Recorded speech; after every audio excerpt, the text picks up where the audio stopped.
Ritualan mo ang inyong sarili para makabayad ka at makawala ka sa sitwasyon na pinagdadaanan nyo ng kahirapan o lubog sa mga pagkakautang. Simple lang ang ating kailangan. Kumuha ka ng isang malinis na papel at isulat nyo dito ang inyong tunay na pangalan at ipelido, birthday at zodiac sign po ninyo. At pagkatapos ay kailangan lang din natin ng isang mangkok or isang baso na bigas na nakalagay sa clear na lagayan kagaya nitong aking pinapakitang ito.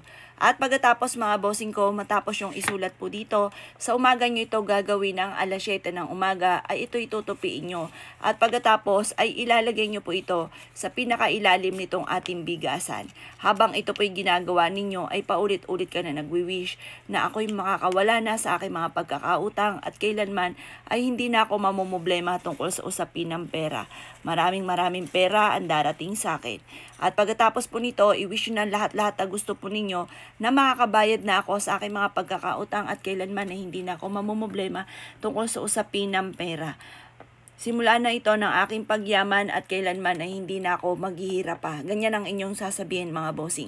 At pagtapos nyo po itong gawin ay ibilad nyo ito sa sinag ng araw ng hanggang alas 8 ng umaga. Makalipas ang alas 8 ng umaga ay ilagay nyo po ito sa altar po ninyo.